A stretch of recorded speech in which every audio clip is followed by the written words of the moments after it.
Shalom, selamat sore Ibu Bapak Saudara terkasih di dalam Tuhan, baik yang ada di tempat ini maupun yang ada di rumahnya masing-masing.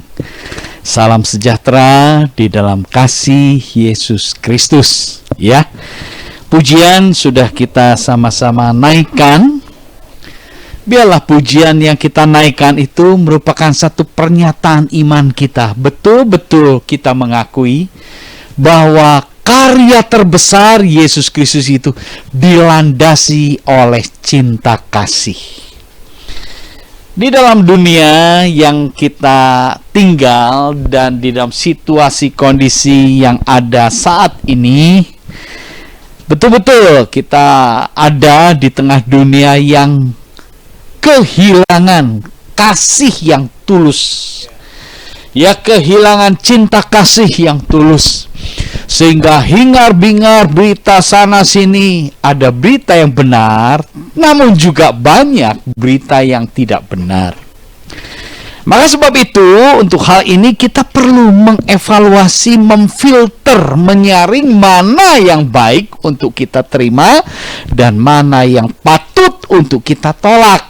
Ya, ini adalah hak prerogatif setiap pribadi, kehendak bebas untuk menentukan apakah kita mau percaya atau tidak, apakah kita mau menerima atau menolak. Nah, petang hari ini kita akan sama-sama merenungkan satu tema firman Tuhan yang saya berikan judul Jangan Tolak Dia.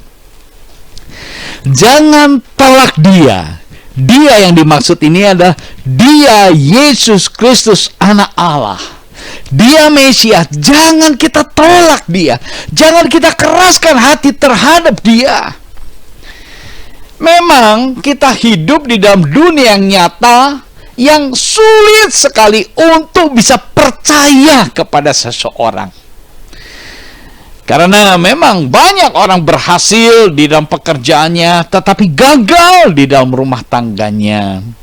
Banyak orang tampaknya berhasil di dalam prestasinya, tetapi ternyata ada sesuatu yang tidak berkenan dan membuatnya akhirnya tersingkap ya kebobrokannya. Sehingga sulit sekali ya menemukan orang yang betul-betul bisa dipercaya. Tetapi kalau petang hari ini kita merenungkan jangan tolak Dia. Yesus, jangan kita pernah tolak Dia, jangan kita pernah ragukan Dia. Tetapi kita perlu menerima Dia. Sebab karyanya yang besar itu sudah terjadi dan tinggal kebebasan kita. Apakah kita mau menjadikan Dia menjadi juru selamat atau tidak? Nah, ini perlu kita renungkan ya. Baik, sebagai pembuka kita akan melihat di dalam Yohanes 1 ayatnya yang ke-11. Yohanes 1 ayat yang ke-11. Menerima Yesus untuk menerima kuasanya. Ya, kalau menerima Yesus identik dengan kita menerima kuasanya, menerima kuasa kemenangan, menerima kuasa kebangkitan. Di dalam Yohanes 1 ayat 11 berbunyi demikian. Ia datang kepada milik kepunyaannya, tetapi orang-orang kepunyaannya itu tidak menerimanya. Ya, orang-orang kepunyaannya itu tidak menerimanya. Ia datang, Yesus datang ke dalam dunia. Yesus itu utusan. Kedatangannya ke dalam dunia juga sudah terjadi memang. Maka kita rayakan setiap tahun hari Natal, memperingati kedatangan Yesus. Tetapi di dalam Injil Yohanes ini dituliskan, ia datang kepada milik kepunyaannya. Siapakah milik kepunyaannya yang dimaksud oleh Yohanes ini? Milik kepunyaannya itu adalah bangsa Israel, umat pilihan Allah. Jadi bangsa Israel tidak menentukan tidak menentukan siapa yang menjadi miliknya, tetapi Allah yang menentukan Israel pilihan Allah. Itu penetapan, itu penentuan. Tetapi ketika Yesus datang, Ia datang kepada milik kepunyaannya, tetapi orang-orang kepunyaannya itu tidak menerimanya. Dia menolak. Mengapa Yesus ditolak? Mengapa banyak orang menolak untuk percaya kepada Yesus?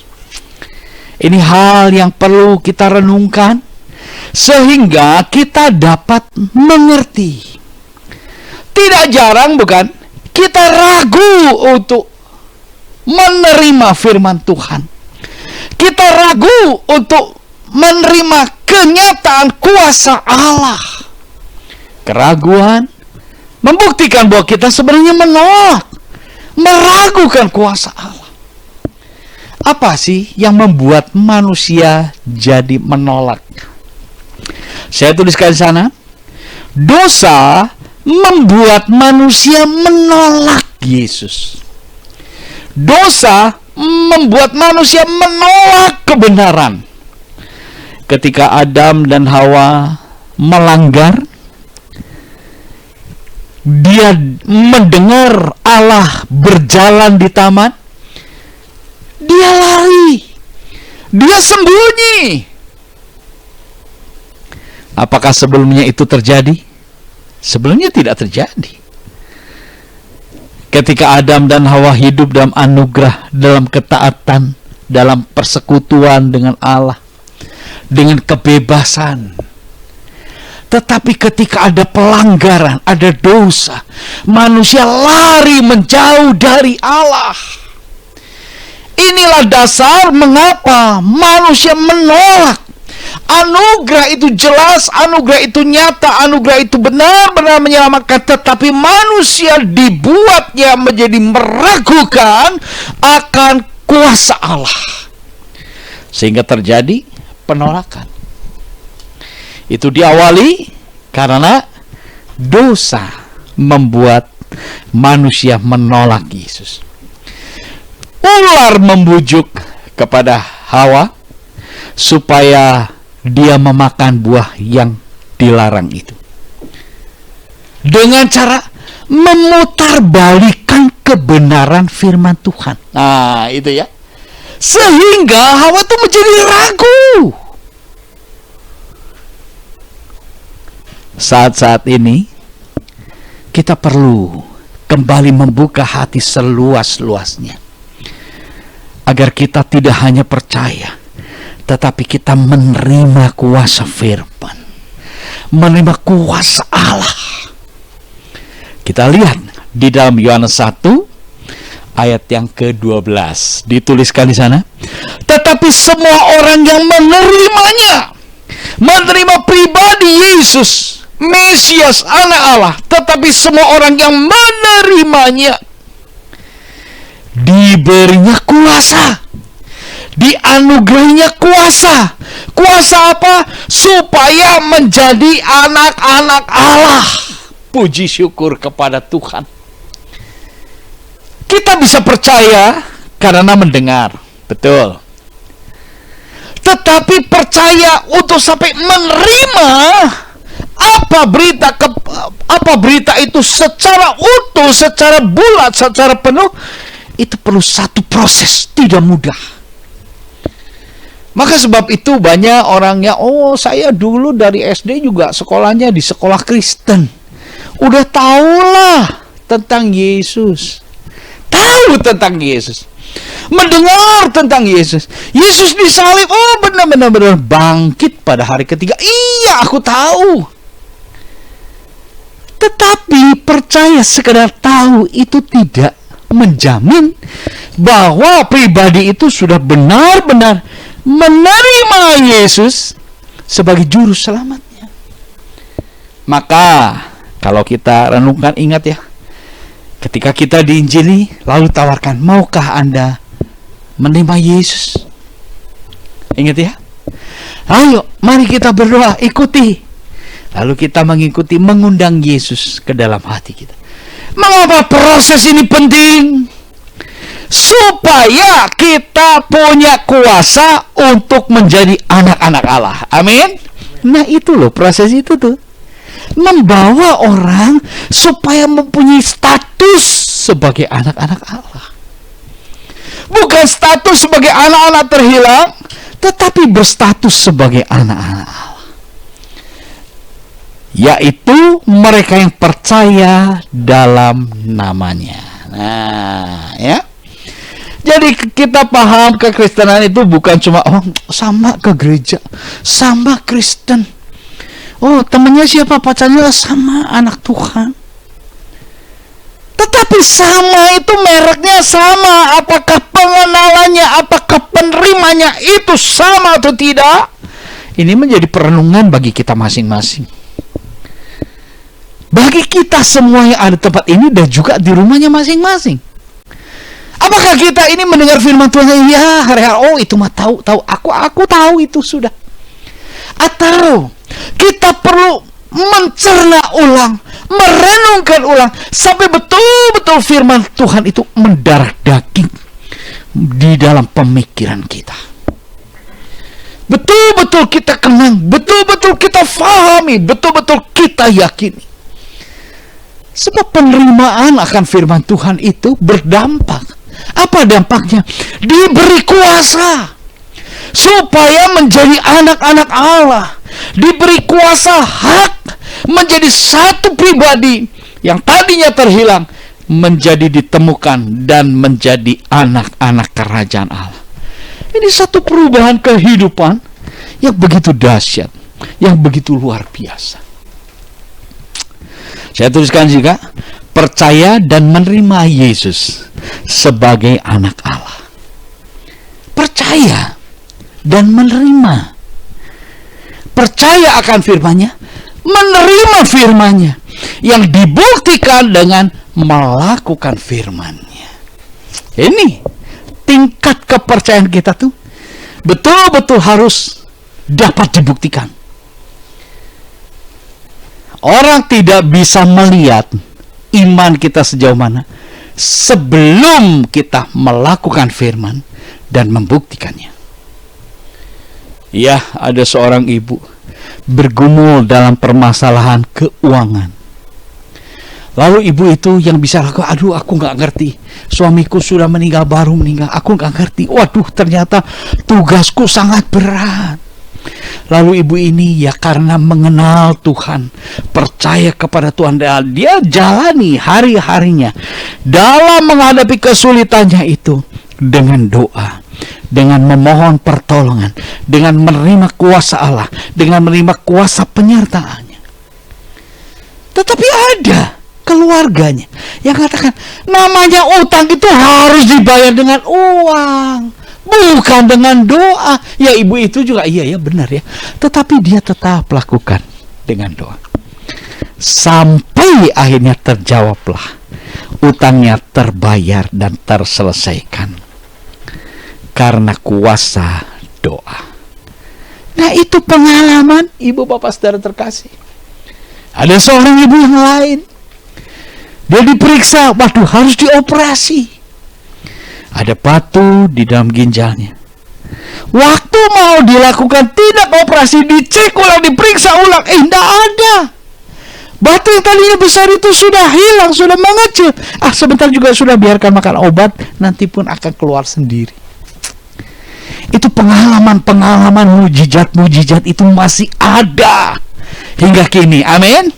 Itu mujizat itu ada. Betul-betul. Oleh sebab itu kita mesti meningkatkan kepercayaan kita, ditambah percaya plus ya. Plus apa? Penerimaan. Jangan kita cuma percaya nempel di pengetahuan, tetapi kita harus menerima apa perkataannya, apa perintahnya, apa larangannya. Kita melakukan perintahnya dan menjauhi larangannya yang diperintahkan oleh Dia, Yesus anak Allah. Di dalam Yohanes 1 ayat yang ke-13, orang-orang yang diperanakan bukan dari darah atau dari daging, bukan pula secara jasmani oleh keinginan seseorang laki-laki, melainkan dari Allah. Nah ini status sebagai anak Allah ini kok bisa? Bagaimana?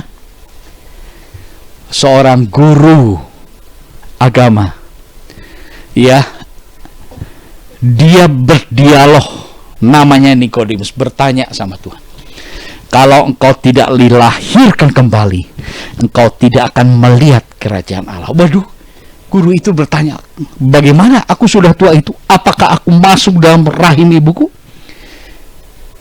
Guru agama Nikodemus namanya, secara sembunyi-sembunyi dia bertanya kepada Tuhan Yesus atas satu misteri di dalam pemikirannya yang dia perlu jawaban. Lalu Tuhan katakan, kamu harus dilahirkan kembali. Bagaimana caranya? Apakah masuk kembali ke dalam rahim ibu? Bukan.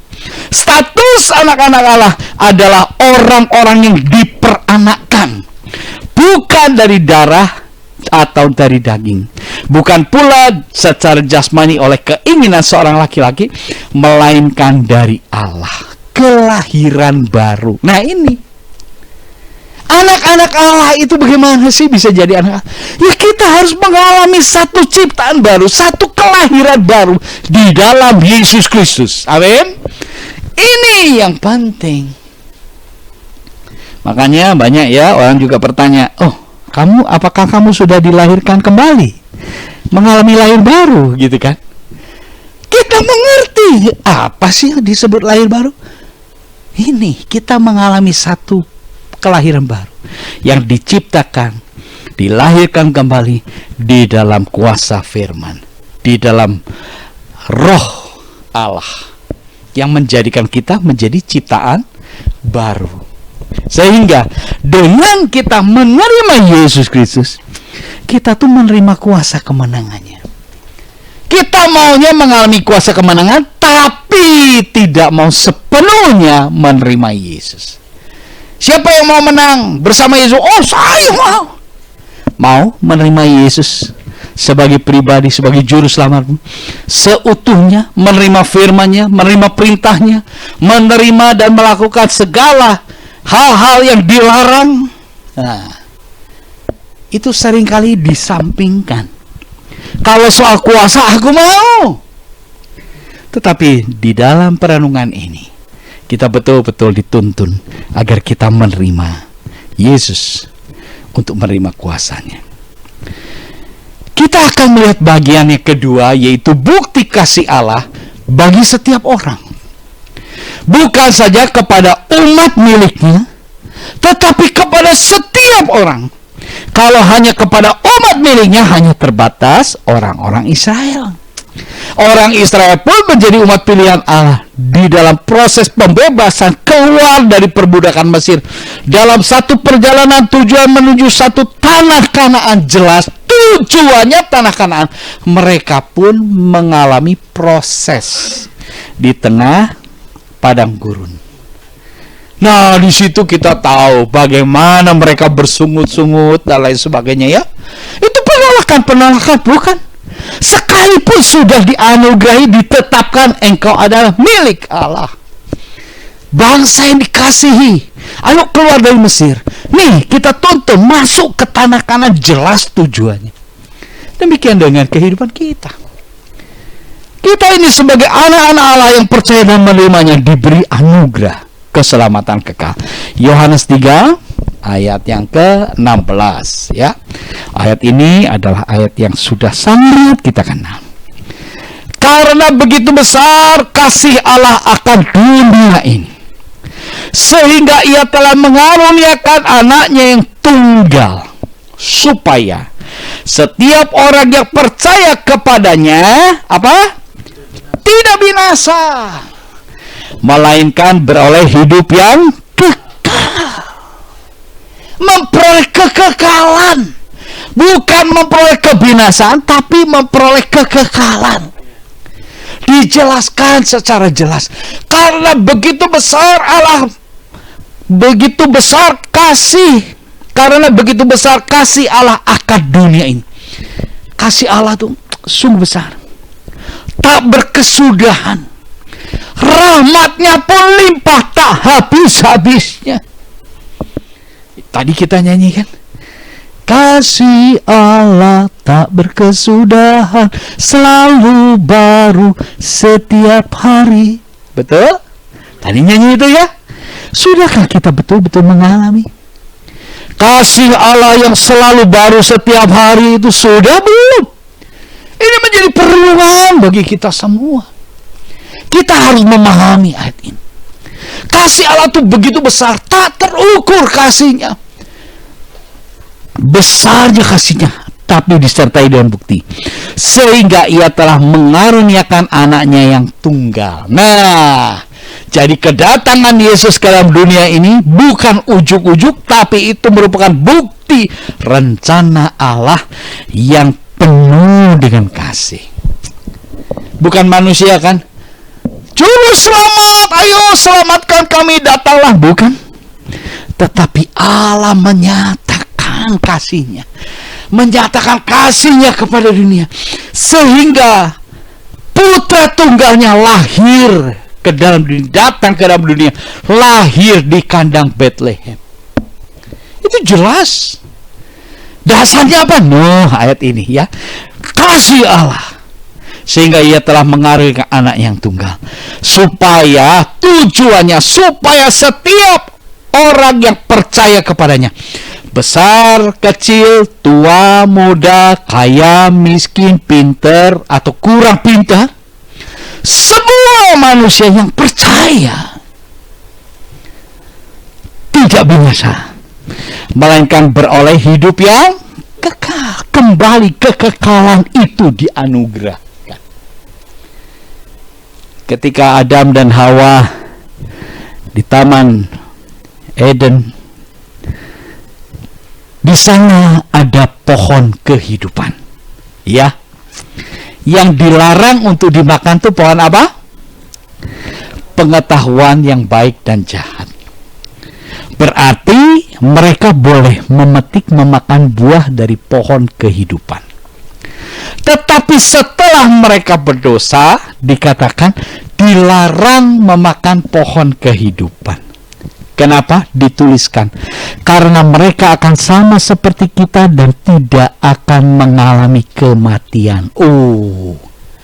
Berarti sebelum ada dosa, manusia itu kekal. Amin. Tidak makan pohon kehidupan, mengalami kekekalan. Nah, di dalam ayat ini, yang percaya kepada anak Allah, melainkan beroleh hidup yang kekal. Nah, inilah pemulihan. Allah ini betul-betul memulihkan manusia yang sudah salah pilih, melakukan kehendak bebasnya, tapi salah. Terlalu banyak orang menuntut, kan bebas. Aku bebas dong. Mau menerima atau tidak itu hakku. Tetapi ingat, jadi kita juga tahu, setiap pilihan mengandung konsekuensi. Nah, ini Ibu Bapak Saudara terkasih. Mari kita membuka hati terhadap kasih Allah yang tak pernah berkesudahan. Saya tuliskan, bukti kasih Allah diberikan bagi setiap orang. Bagi setiap orang. Mungkin orang tua kita ke gereja, tapi iman percayanya belum bertumbuh. Kita masih kecil, dibawa ke gereja, kita malah bisa percaya kepada Tuhan. Banyak kesaksian-kesaksian orang tua yang dikuatkan imannya oleh anak-anaknya. Seharusnya orang tua yang menjadi pembina, menjadi imam dalam keluarga bagi anak-anak. Tetapi tidak jarang kita juga temukan anak kecil yang percaya, menerima firman-Nya dan merenungkan serta melakukannya. Mereka punya pengalaman bersama dengan Tuhan. Dan mereka bersaksi. Orang tuanya dikuatkan oleh anak-anaknya. Itu banyak. Oleh sebab itu jangan kita anggap sepele bahwa anak-anak itu namanya anak-anak lah, jangan ngerti. Loh, kita yang terbatas tidak memahami setajam dan sedalam bagaimana pengertian dan hikmat anak-anak kita. Tapi kita secara tidak langsung sudah membatasi, anak-anak nggak ngerti lah. Siapa bilang? mereka adalah pribadi yang mengenal.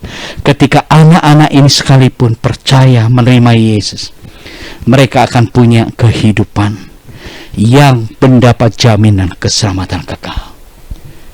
Ya, kalau engkau tidak menjadi seperti anak-anak ini, engkau murid-murid tidak akan masuk ke dalam kerajaan surga. Oh, itu Tuhan pernah memperagakan ketika mengajar murid-muridnya, ingin menunjukkan kebesarannya. Siapa yang paling besar?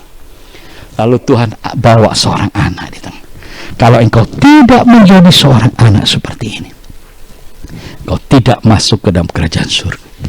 Jadi anak-anak pun bisa mendengar, mengerti, dan kalau secara pribadi dia menerima firman itu sepenuhnya, dia mendapat jaminan hidup yang kekal. Kita lanjut di dalam ayat yang ke-17, Yohanes 3:17. Sebab Allah mengutus anaknya ke dalam dunia bukan untuk menghakimi dunia, melainkan untuk menyelamatkannya oleh Dia. Jelas tujuan Tuhan Yesus datang. Yang pertama, keselamatan, menyelamatkan. Ini kita mesti mengalami gregetnya pemahaman. Tuhan datang, Natal kita rayakan tuh betul-betul kita harus syukuri, sebab dengan adanya Natal, Yesus datang ke dalam dunia, ada keselamatan yang pasti di dalam Yesus Kristus. Ini harus selalu membawa kita seperti itu. Ada keyakinan, puji syukur kepada Tuhan. Saya juga tuliskan sana, mengapa tidak semua orang mau menerimanya? Apa sebabnya? Ya, karena dosa. Manusia menolak Allah. Orang yang menolak Allah, dia mengalami satu kekosongan di dalam jiwanya. Orang yang jauh dari Tuhan, dia mengalami satu kehampaan di dalam jiwanya. Dia mengalami satu ketidakpuasan atas dirinya sendiri. Ya, jadi orang itu salah satu mengapa tidak semua orang mau menerimanya. Sekalipun sudah paham, tetapi tidak mau menerima dan tidak mau menjadikan Yesus sebagai pribadi andalan dan juru selamatnya. Kenapa? Karena ada penolakan di dalam diri kita.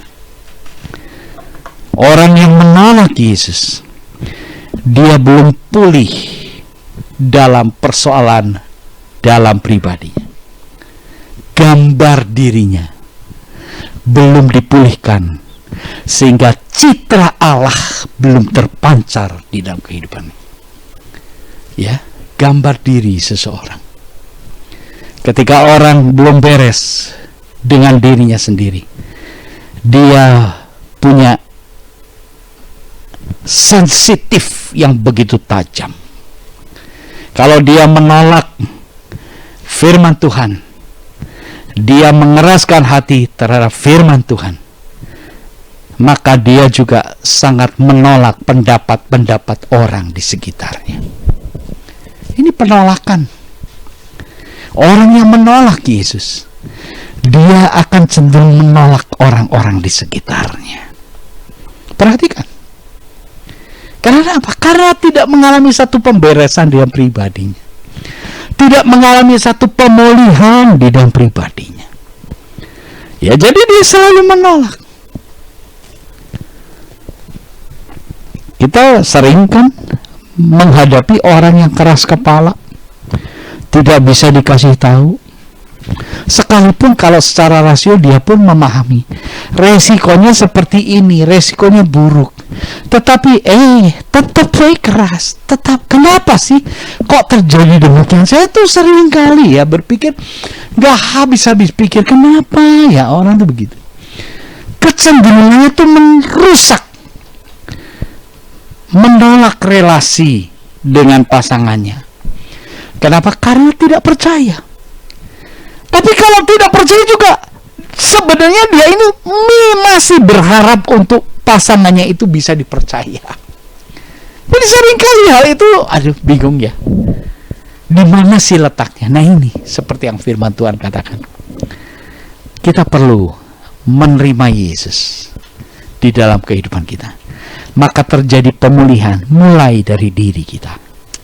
Ketika kita mengalami satu pemulihan, maka kita pun akan mengalami pemulihan-pemulihan di dalam relasi dengan orang-orang di sekitar kita. Relasi dengan anak, relasi dengan pasangan hidup kita, relasi dengan orang-orang sekitar kita. Sehingga kita mengalami satu kebebasan. Nah, apa solusinya? Ketika kita menghadapi satu penolakan ini, bagaimana solusinya supaya kita mengalami satu pemulihan? Citra diri kita, gambar diri kita mengalami pemulihan. Kita akan lihatnya. Perjumpaan dengan Yesus mengubah kehidupan. Ini perlu perjumpaan dengan Yesus. Ya, perjumpaan dengan Yesus adalah pribadi yang mengalami Yesus. Ini penting, Ibu Bapak Saudara terkasih, momen perjumpaan dengan Yesus. Di dalam Yohanes 4 ayat yang ke-13, jawab Yesus kepadanya, "Barang siapa minum air ini, ia akan haus lagi." Ini adalah penggalan kalimat yang Tuhan Yesus sampaikan dalam satu bentuk dialog. Tuhan Yesus berbicara dengan wanita Samaria. Wanita Samaria. Sekali waktu Tuhan Yesus ada dekat sumber Yakub siang hari, ada seorang wanita Samaria datang. Lalu Tuhan Yesus katakan, "Beri aku minum." Lalu wanita Samaria itu melihat Yesus, orang Yahudi. "Bagaimana mungkin engkau meminta air? Karena kita ini berseberangan." Karena memang orang Yahudi dan orang Samaria itu ada gap, seolah-olah seperti permusuhan. Lalu Tuhan Yesus katakan, "Barang siapa minum air ini, ia akan haus lagi." Wanita itu tambah bingung. Loh, minum air ini, engkau akan haus lagi. Di dalam ayat yang ke-14, Yohanes 4 ayat 14, "Tetapi barang siapa minum air yang akan kuberikan kepadanya, ia tidak akan haus untuk selama-lamanya. Sebaliknya, air yang akan kuberikan kepadanya akan menjadi mata air dalam dirinya, yang terus-menerus memancar sampai kepada hidup yang kekal." Nah, kembali di dalam ayat 14 ini Tuhan Yesus menyingkapkan rahasia kekekalan, anugerah yang besar. "Tetapi barang siapa minum air yang akan kuberikan kepadanya, ia tidak akan haus untuk selama-lamanya." Ini perkataan Yesus kepada wanita Samaria ini. Terserah, mau percaya atau mau tidak, terserah. Walaupun untuk percaya dia mesti putar otak pakai logika. Dia kan, Yesus kan nggak bawa timba. Mana mungkin dia bisa ambil air? Tetapi Tuhan katakan sesuatu yang tidak masuk akal, sesuatu yang tidak mungkin rasanya dipikir secara nalar sehat manusiawi. Tetapi inilah yang Tuhan katakan, barang siapa minum air yang akan kuberikan kepadanya, ia tidak akan haus untuk selama-lamanya. Ini perkataan Yesus. Adakah kita bisa menerima perkataan ini? Atau kita menolak karena kita ragu? Karena hal ini tidak masuk di dalam nalar pemikiran kita. Seringkali di dalam kita duduk manis di dalam ruang ibadah, kita sama-sama merenungkan firman Tuhan, ada hal-hal yang penting yang disampaikan berdasarkan kebenaran firman Tuhan, tapi betul-betul kita ragu. Kenapa? Karena nggak masuk akal. Lalu kita tolak. Karena ragu kita tolak. Tetapi inilah pernyataan daripada Yesus. Sebaliknya, air yang akan kuberikan kepadanya akan menjadi mata air di dalam dirinya. Wah, air yang Tuhan berikan akan menjadi mata air. Waduh, kumahanya, bagaimana mungkin? Mata air di dalam dirinya yang terus-menerus memancar sampai kepada kehidupan kekal. Inilah kepuasan. Manusia kan ingin kekekalan. Bahagianya juga pengen bahagia terus-menerus. Itulah manusia. Menjawab kepuasan. Itu adalah kekekalan. Kenapa manusia tidak puas? Karena tidak pernah merasakan kekekalan. Tidak pernah merasa cukup. Tetapi ketika Tuhan sediakan anugerah, kita perlu menerima dengan percaya. Lanjut di dalam ayat yang ke-15, Yohanes 4 ayat 15. Kata perempuan itu kepadanya, Tuhan, berikanlah aku air itu, supaya aku tidak haus dan tidak usah datang lagi ke sini untuk menimba air. Lalu wanita ini menyebut Yesus, Tuhan. Dia mengakui Yesus ini Tuhan. Wow, luar biasa. Ini penerimaan.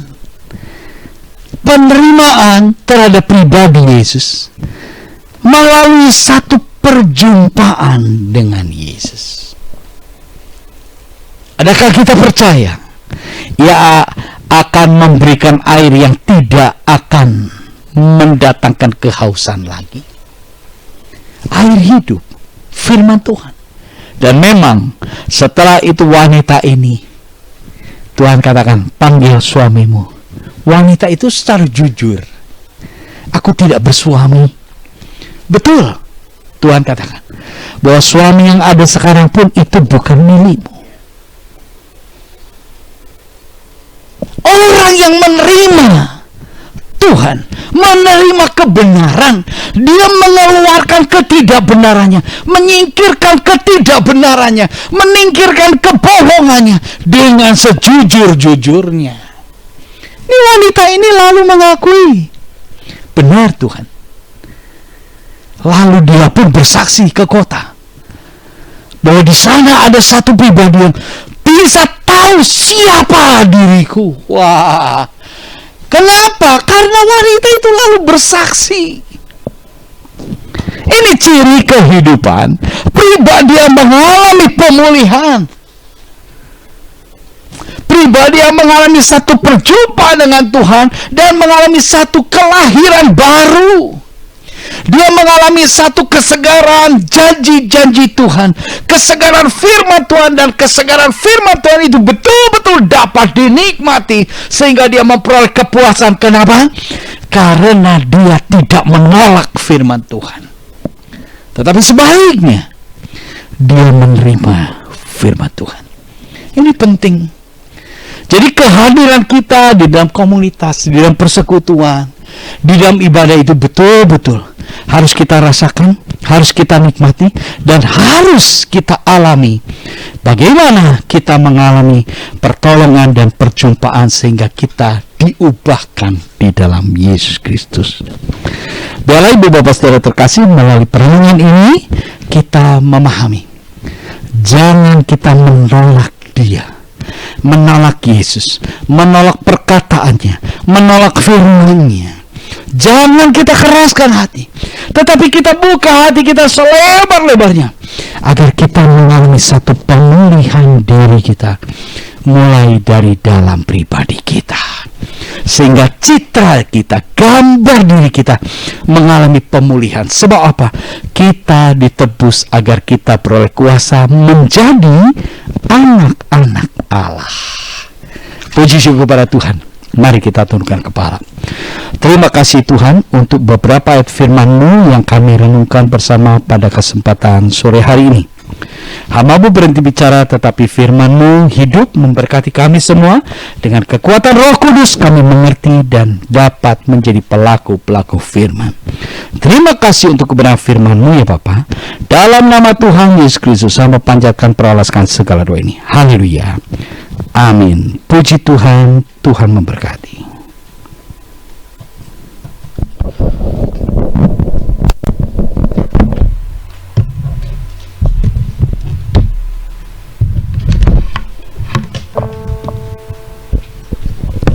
Ya, puji Tuhan, kita sudah kembali diingatkan oleh firman Tuhan, kembali kita mendengarkan firman Tuhan, dan tiba saatnya kita akan memberikan persembahan ya, bagi yang ada di tempat ini persembahan secara onsite.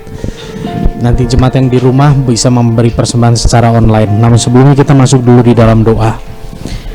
Tuhan, terima kasih, kami bersyukur buat sore hari ini karena kami diingatkan kembali untuk kami tidak sekedar tahu tentang Tuhan, kami tidak sekedar percaya tentang Tuhan, tapi kami mau sampai titik kami menerima Engkau di dalam kehidupan kami. Roh Kudus, jamah hati kami, Roh Kudus lawat hati kami, bebaskan setiap hati yang terbelenggu, setiap hati yang keras, untuk kami mau sungguh-sungguh tunduk kepada Allah, menerima Engkau sebagai penguasa tunggal di dalam kehidupan kami. Dan lewat itu semua kami percaya hidup kami akan semakin diubahkan. Citra Allah, gambar Allah boleh nampak lewat hidup kami, dan Tuhan dipermuliakan. Berkati Bapak Pembina yang sudah menyampaikan firman, biarlah Tuhan terus pimpin dalam kerohaniannya, dalam pelayanan, dalam pekerjaan, keluarganya. Tuhan yang memberkati. Tiba saatnya Tuhan, kami akan memberi persembahan. Sucikan, kuduskan hati pikiran kami untuk memberi persembahan. Kami mau memberi bukan untuk diberkati, tapi kami mau memberi karena kami telah diberkati dengan berkat terbesar, yaitu pengorbanan Yesus Kristus yang menebus dan menyucikan hati nurani kami. Terima kasih Tuhan, terima kasih Bapa. Di dalam nama Tuhan Yesus kami berdoa. Amin. Puji Tuhan. Kepada yang bertugas saya persilakan. Sambil persembahan diedarkan, ada laporan keuangan yang akan ditampilkan. Oh ya, untuk yang di online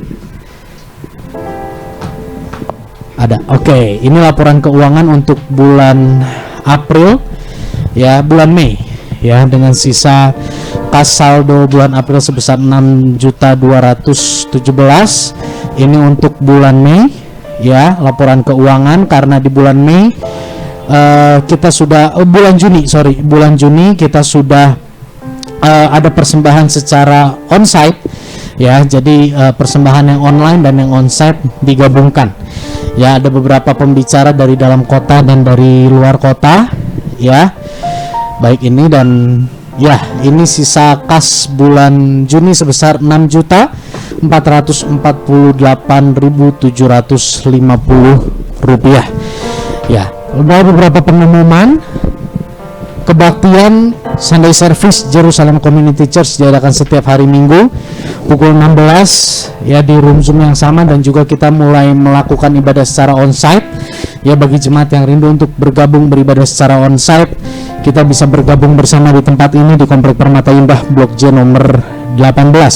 Dan setiap hari Rabu kita ada worship night saudara ya. Kami mengundang Bapak Ibu Saudara sekalian untuk kita bisa mengikuti worship night bersama-sama di room Zoom, dan di tempat ini diadakan secara hybrid setiap hari Rabu pukul 7 malam ya. Lalu ada GCC Kids juga setiap hari Sabtu saudara ya, yang ini masih diadakan secara online dan juga onsite ya.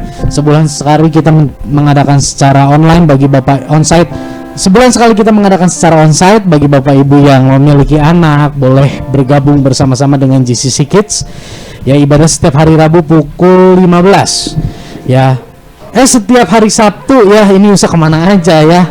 Aduh ya, setiap hari Sabtu pukul 15 ya.